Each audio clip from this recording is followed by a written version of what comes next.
On Everest, love stories don't end with happily ever after. They end with two frozen bodies and a trail of questions the mountain never answers. Today, we're diving into three couples whose dreams of the summit turned into nightmares. And our final story is so brutal, it makes the others seem almost merciful. It was May 22nd, 1998, and Frances Arsenteiev was about to do something no American woman had ever done before. Stand on the roof of the world without a single breath of bottled oxygen. To most people, that's unthinkable. Up there, the air is so thin, your body starts shutting down the moment you arrive. Climbers call it the death zone for a reason. Stay too long, and the mountain collects you. Frances wasn't alone. Right beside her was her husband, Sergey, her partner, her closest friend, and the only person who understood just how far she was willing to push herself for this dream. They weren't amateurs chasing a thrill. They'd conquered some of the toughest peaks in North America and Russia. To them, Everest wasn't just a climb. It was the final piece in a lifelong obsession. What neither of them knew was that the mountain had already decided how their story would end, and the warnings were starting to show. The first sign came before they even set foot on Everest. The night before her flight, Frances's 11-year-old son jolted awake from a nightmare. Two people trapped on a mountain, snow closing in on them like it was alive. He begged her not to go. She just smiled and said, "I have to." Their first summit push was stopped cold by a wall of wind that came out of nowhere. On the second attempt, in the middle of the death zone, Frances's headlamp suddenly died, plunging her into darkness on a ridge where one wrong step meant a fall you wouldn't survive. Most climbers would have turned back, but Frances and Sergey weren't most climbers. Every setback just hardened their resolve, even as the strange echoes of her son's dream grew harder to ignore. On their third attempt, the skies cleared, the winds died, and the mountain seemed to open its gates. They didn't know it yet, but that kind of perfect weather at that altitude can be the cruelest trick of all. Up there, time is as dangerous as the cold. The later you summit, the more the mountain takes from you on the way down. Every step burns what little energy you have left, and every breath pulls in less oxygen than your body needs to survive. The descent began in darkness. The headlamps cut thin tunnels of light through the night, but the shadows hid crevasses and ledges, waiting to end the climb in a heartbeat. Then, somewhere above Camp 6, in the black silence of the death zone, Frances fell behind. Sergey pressed on, expecting her to be just minutes behind him.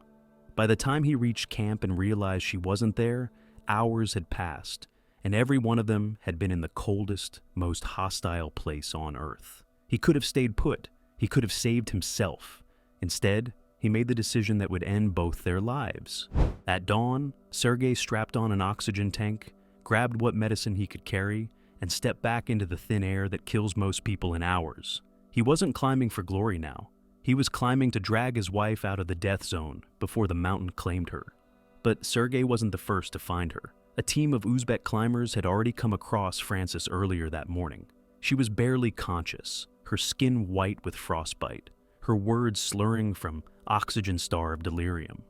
They gave her what little air they could spare, tried to move her, but in their own weakened state, they couldn't carry her down without dooming themselves. So they did the only thing they could, clipped her to the fixed rope so she wouldn't slip into the abyss, and kept moving. By the time Sergey was spotted climbing up alone, they knew what he was walking into. No one survives long in her condition up there, but love makes you believe in impossible odds. That was the last time anyone saw him alive. The next day, British climber Ian Woodall and South African Cathy O'Dowd reached the same spot. Frances was still there, lying on her side, eyes open, skin like porcelain, whispering over and over, "Don't leave me, don't leave me alone." They tried to help. It was too late. She died in the snow, never knowing Sergey had already given his life trying to save her. For nearly a year, Sergey's fate was just a ghost story whispered at high camp, until 1999, when climber Jake Norton stumbled across his body high on the north side. No tent, no rope back to safety. Just a man who had kept climbing when every instinct should have told him to stop.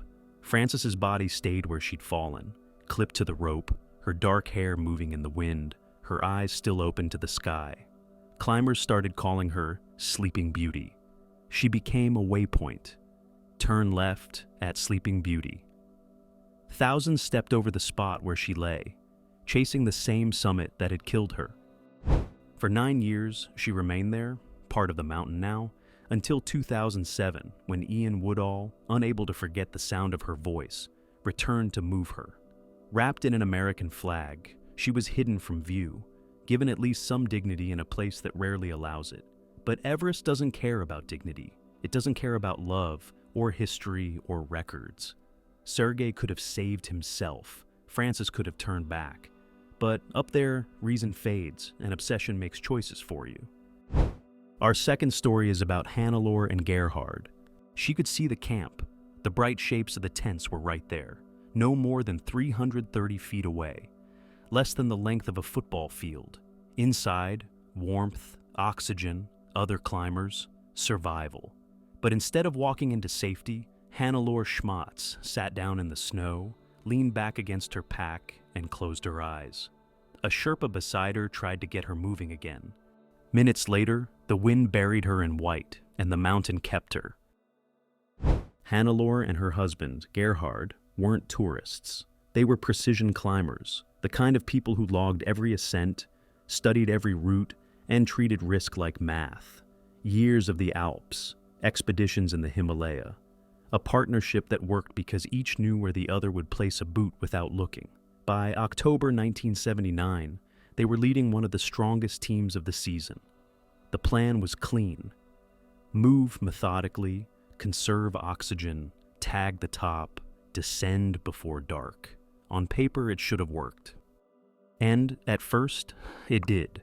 The acclimatization rotations clicked. Weather held. They moved through the high camps with the calm of people who've done this before. Hannelore climbed quietly. No bravado, just that steady rhythm of breath and step. When the summit window opened, they went for it and made the top. In the thin light of afternoon, Hannelore became one of the very few women to stand there then. Gerhard, in his 50s, set a mark of his own. It should have been champagne stories for the rest of their lives. Instead, the clock was already running against them. On Everest, the summit is half-time. The second half is played downhill. When your brain is fogged, your coordination is frayed, and the mountain keeps asking for interest on every step. As the sun sank, the Sherpas urged them to keep moving. Camp 4 wasn't far. Drop a little altitude and the world gets kinder.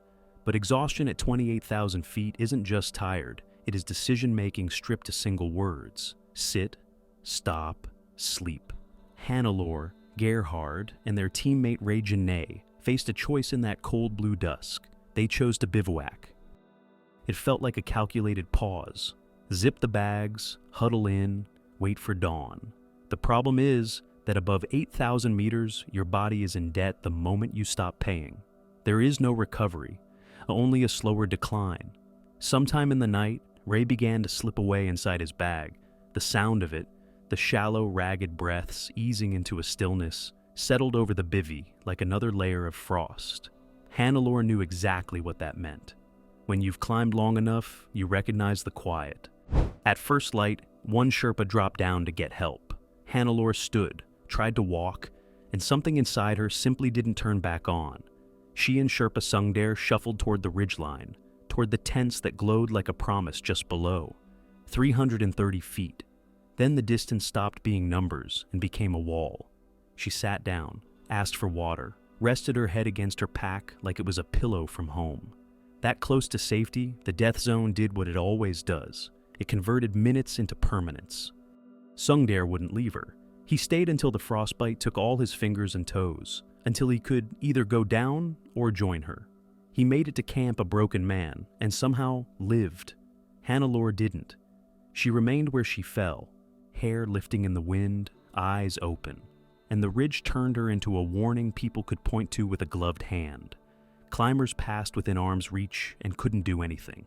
A few looked away, a few stared too long. Everyone kept moving because stopping there was its own kind of surrender. People ask how someone can sit down within sight of camp and never get up. The answer isn't weakness. It's physiology and the mind under siege. At that altitude, warmth becomes an idea, not a place. Sleep feels like a solution, not a risk. And love, even the love that built a lifetime of rope lengths between Hannelore and Gerhard, can't carry you the last 100 meters when your body has already spent everything. Decades later, better gear and thicker ropes didn't change that equation. Which brings us to a couple who trained for years, made all the smart choices, and still met the same trap on the way down. Decades later, with better gear and bigger teams, the same pattern returned in the heartbreaking story of Robert and Maria. It was May 20th, 2016. An Australian couple, Robert and Maria Stridham Groppel, were chasing a promise they'd made to each other. Touch the top together, then come home together. They weren't chasing a selfie. They were chasing proof that years of training, saving, and study could bend the world's highest mountain into a memory they'd keep forever. They chose their season carefully, hired experienced guides, ran the plan like a checklist. Up the mountain, everything looked like a brochure. Rotations to the high camps, nights at altitude to force the body to adapt. The jittery weather of the Himalaya eased for a narrow window, and they moved. On summit day, the line of headlamps stitched across the ridge, and they were part of it. Patient, steady, exactly where they needed to be. For most couples, this is the part where the dream cashes out. For Robert and Maria, the death zone had other terms in mind. Near the south summit, Maria slowed. Not the normal catch-a-breath pause, the other kind, the hand to the helmet, the small sway that says the brain is running on fumes. Words came slower, the world tilted. That's altitude illness. It doesn't ask if you're strong, it just asks how long you've been up there. With the true summit so close it felt rude not to touch it, they made the hardest choice good climbers make. They turned around. Maria told Robert to tag the top and come back. It sounds reckless on paper. In the moment, it felt like control. He'd be minutes. Then they'd descend together on fresh legs and pride. He went, touched the summit, and came down as fast as the ridge allowed. The victory was weightless. The situation waiting for him wasn't. He clipped in beside her and went to work. Oxygen mask, valve, open. A measured dose of medication to push back the swelling that altitude can ignite inside the skull. For a few precious minutes, it worked. Her eyes sharpened. Her voice came back. They got moving. Then the pendulum swung again. That is the cruelty of the death zone. Clarity and confusion trading places while the hours leak away. They dropped toward the South Col, counting steps, counting breaths, bargaining with the slope. Robert tried everything partners try when there is nothing left to try. The calm voice, the angry voice, the promise of rest just a little lower. The lie that camp is closer than it is. He shouldered weight. He unclipped and reclipped. He burned his own reserves knowing there would be a bill later. But the math didn't change. Too high, too late, too far. Then came the decision that tears people in half. Stay and risk both of them fading in the same patch of snow, or push down for help and live with the knowledge that leaving might be the last thing he ever did for her. He moved, not far, just far enough to find other climbers, to shout, to pull in resources, to try to tilt the odds. Rescuers reached her. Oxygen hissed. Hands worked. The ridge held its line. Maria died near the South Col, barely below the place where the mountain starts counting minutes differently. Afterward, the headlines told the wrong story. They wanted a reason that felt simple, clickable, clean. Diet, identity. Labels that have nothing to do with capillaries leaking in the lungs or swelling behind the eyes. Altitude injuries aren't morality plays. They're biology at its edge. In the days that followed, teams brought Maria down the mountain with the kind of care climbers reserve for their own. A helicopter carried her to Kathmandu. The interview cameras found Robert, and he said the only sentence that made sense to him. Of course I blame myself. I'm her husband. It was my job to get her home. That's not logic. That's love trying to rewrite physics. People ask why he summited at all if she was in trouble. The answer is in the nuance. Minutes, momentum, the belief that you can hold the line if you make the next 3 good calls. Ask any climber who's been high enough to hear their heartbeat in their teeth. The slope narrows your choices until the only ones left are bad ones, and you pick the least bad and hope. Sometimes that works. Sometimes the mountain doesn't care. 3 couples, 3 eras, the same pattern repeating like an echo that never loses volume. On Everest, love can be a rope that pulls you higher than you thought possible. And the same rope can cinch tight when the air runs thin and the numbers stop adding up. That's the edge none of the summit photos show. Not avalanches or icefall, but devotion meeting physiology and losing by inches. And when it does, the mountain doesn't debate, it decides. Francis and Sergey, Hannelore and Gerhard, Robert and Maria, 3 couples, decades apart, different backgrounds, different dreams, all bound by the same fate. On Everest, love can drive you to climb higher than anyone thinks possible, but it can also push you past the point where survival is even an option. Sergey turned back into the death zone for his wife. Hannelore stopped moving within sight of safety. Robert left Maria to save her, and lived to carry the memory of that moment forever. None of them made bad decisions. They made human ones, the kind you or I might make if we were cold, starving for oxygen, and watching the person we love fight for life. That's the real danger of Everest. It's not just avalanches, storms, or crevasses. It's that when your mind is starved of air, even love can become the deadliest force on the mountain.